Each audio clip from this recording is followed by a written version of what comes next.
Every day I get up here and I fight a battle. I fight an inner battle. Like, I'm gonna do a day in the life for y'all too.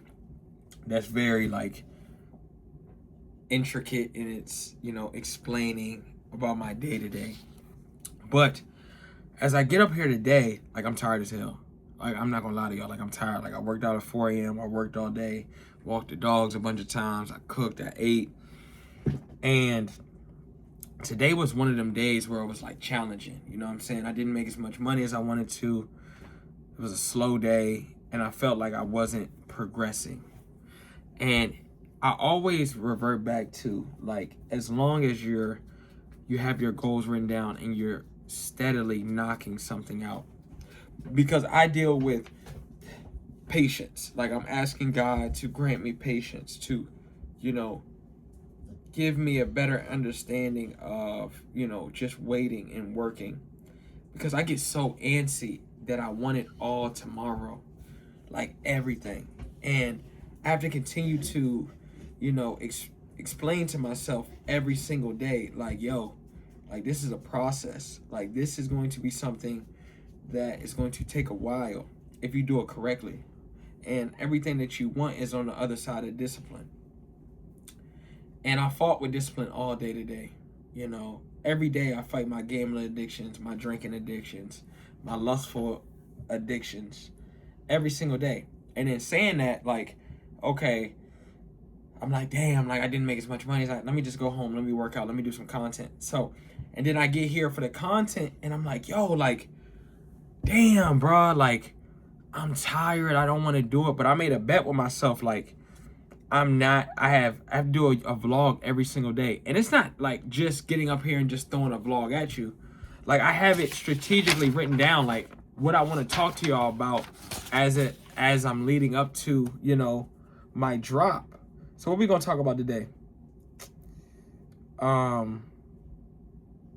Yeah, we'll talk about my creative process a little bit deeper. I like that because I got a lot to talk about. My creative.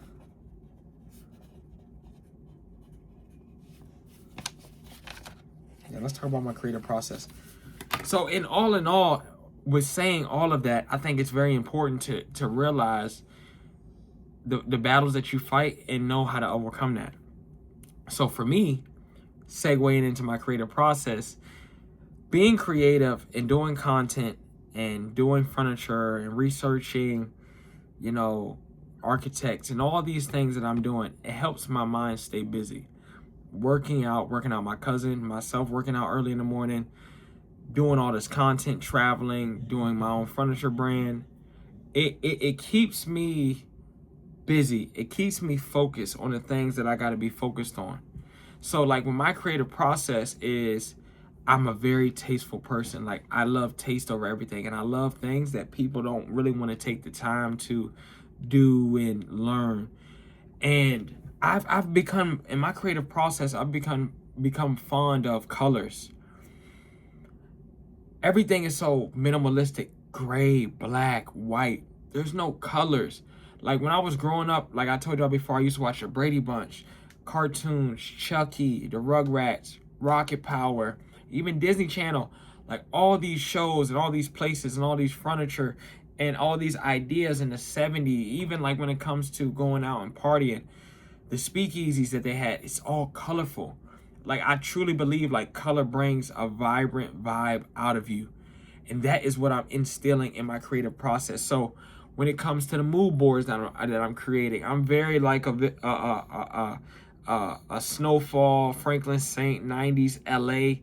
If I could describe, no, 70s LA, type of vibe, Norfolk State, 70s college, Freaknik, when it comes to, bearing the lines of, nudity within my brand. And it comes from somebody like Nadia Cohen. She blurs the line because I definitely want to involve some type of tasteful nude within Charles Sylvester. I definitely want to involve a lot of women. I definitely want to involve a lot of experiences in my space because I just don't want to put myself in a box. People, you know, these big brands or people, you know, launch a furniture brand or a company and it's just product based. Like, I'm curating my lifestyle along with what I want to do and present to people, and it's so much, and it just brings me back to not rushing it, because I want to do so much and have so much so quick that I have to remind myself, like, yo, like, chill, bruh. Like, you know, so another part of my creative process, you know, I have to travel, I have to experience, I have to learn what other architects, other furniture designers have done, what they've used, what they've accomplished, what they haven't accomplished, because that helps me in my brand. That truly helps me. You can't be foolish and ignorant to the people that have come before you, especially when you start winning, because this only gives you more kudo points. It gives you, you know, ways to open up into, you know, the world of the furniture world, right? Because people have been doing this. There already been buy sell trade stores when it comes to furniture. There's already this, you know, vibe that's continued to grow. I was talking to somebody today that, you know, follow me, and they want, like, they see what I'm doing and they think it's dope, and they was like, yo, nobody's really doing furniture. And I'm like, huh? I'm like, what? I'm like, you're crazy. I shot him, you know, my guy Sam O's page. I shot him Mid-Century LA, Basic Space. What else? Rarefy. And it's like, yo, people are really doing this. But you know what? Guess who's not doing it? The people that are on the trendy waves. That's who's not doing it. So to their eye, it's not being pushed. Instagram, Facebook, YouTube, nobody's pushing this furniture wave because the trendy people aren't doing it. And I'm so glad that I am one. I want to be a pioneer along with the other people that I named, because home spaces, speakeasies, I think it's going to take in the next 3 to 4 years. These experiences. I do think clubs are going to die, in a sense, but I think, you know, home speakeasies, places where people can truly gather and talk about their experiences, have a good time, drink bottle of wine, whatever. They're going to flourish. So how do you make those places flourish? With great furniture, with great vibes, with great history. So another part of my creative process, I would say, is involving, you know, family, my stories, my lip journey, right? Stories about my mom, stories about my grandma, stories about my brother, involving all of that into Charles Sylvester. Really having some merit, involving my dogs, right?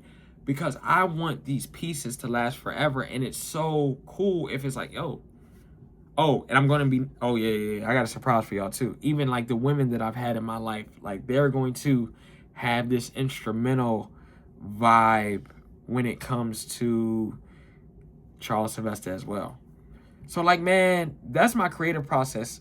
Just a couple things. It's about bringing life back, bringing color back, bringing this vibe that should have never left. Like, even when it comes to, like, airplanes, like, I want to, you know, do interior designer for airplanes. Like those, that, you know what I'm saying, that cockpit feel in the passengers. Now you look at airplanes, what? It's terrible. Gray seats, no real experience. Like I want to bring that Frank Abagnale, like, Catch Me If You Can pilot experience, where the pilot was almost a celebrity. Like, these planes were almost a celebrity. It's like, oh, yo, you flew Delta One, premiered by Charles Sylvester. Like, what did the interior look like?